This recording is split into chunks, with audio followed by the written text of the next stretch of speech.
ተርፏል። እንግዲህ ያፌት ይሄን ሰምቶ አቤልን ሊበቀለው ነው።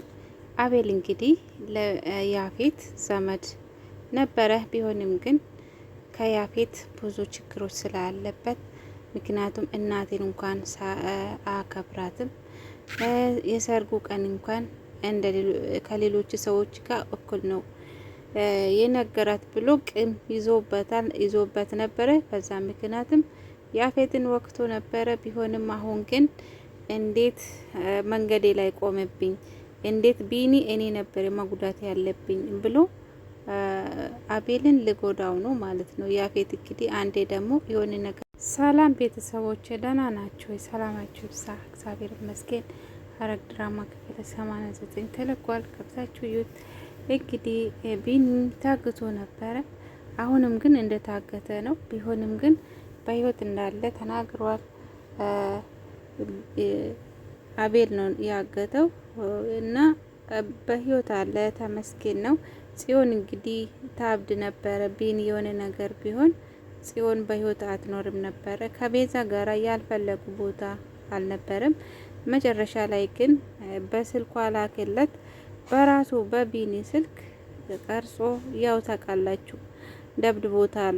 ደም ብቻ ሆኗል ልጁ ቢኒ ማለት ነው። በጣም ተጎድቷል እና እንደዛ አድርጎ ነው ፎቶ የላከለት። ጽዮንም እሱን አይታ በጣም ነው ያዘነችው። አንተ ብቻ ከዛ ወጣልኝ እንጂ ይቅርታ ራሴ ይቅርታ ጠይቄህ ካንተ ጋር ሆናለሁ እያለች ነው። አቤል ግን የሆነ ነገር ቃል አስገብቶታል። እሱ ምንድነው? ከዚህ በፊት ከዳጊ ጋራ የቀረጹት ፎቶ ነበረ።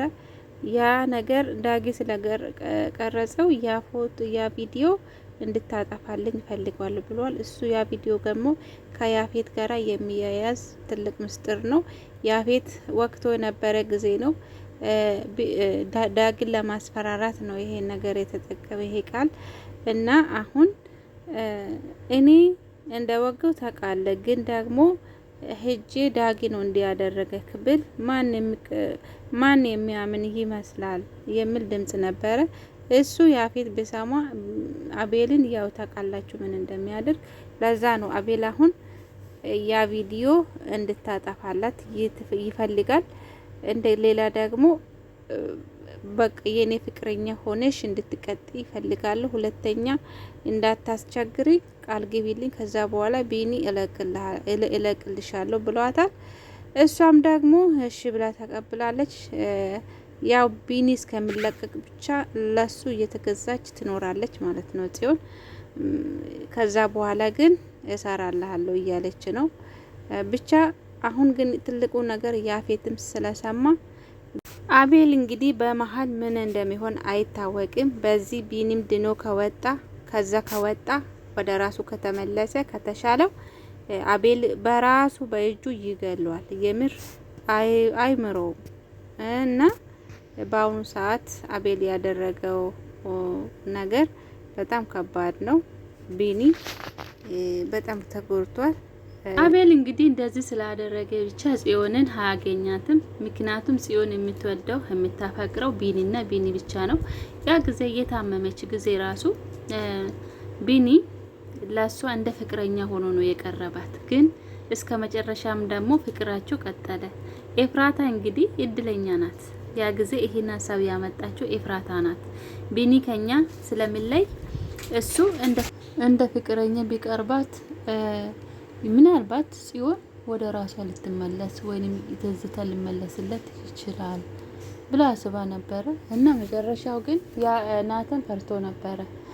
ኤፍራታ ያፌትና ናታን ወንድማሞች መሆኑና አለመሆኑን አጣራለሁ ብላ የያፌትን ጸጉር ግን እንደ ቀላሉ ነበረ ያገኘችው።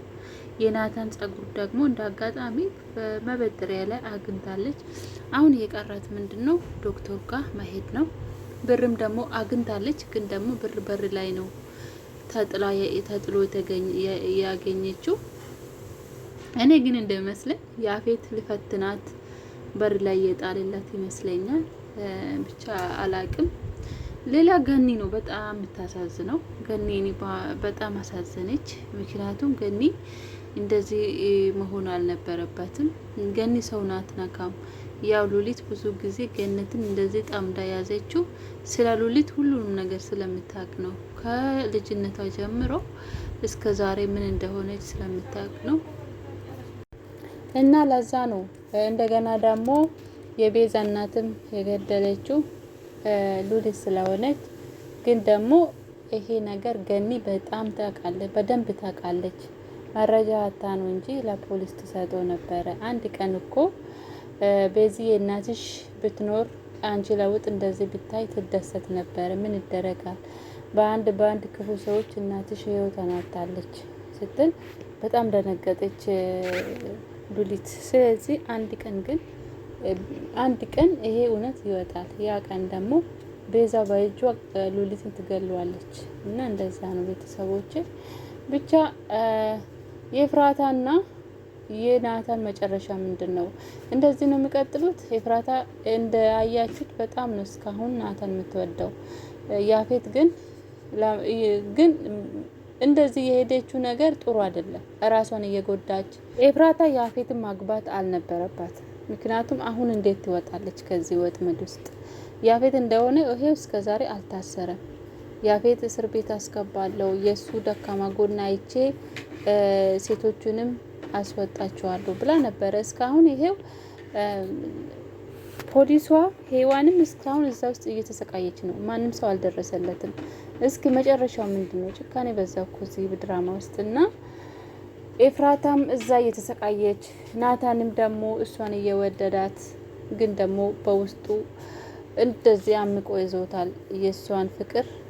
ግን እሷን ሲያት ይናደዳል።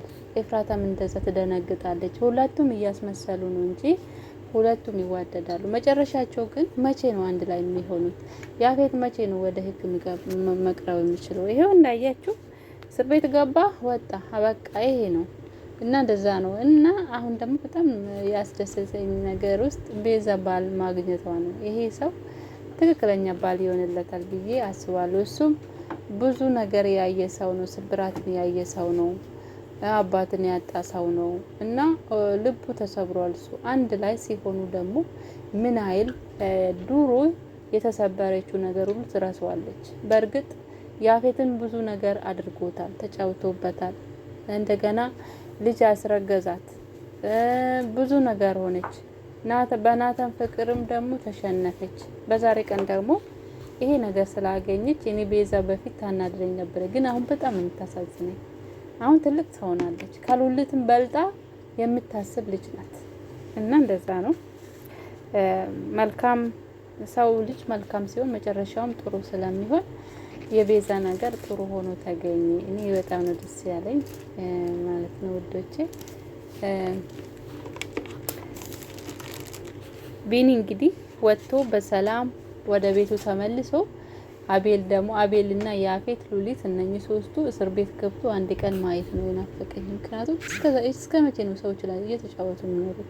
ሉሊትም አሁን አይታቸዋል። ገኒ እንደገደለችው ነው የሚታሰበው። ጽዮንም እንደዛ አደረገች። የእጇን አላገኘችም።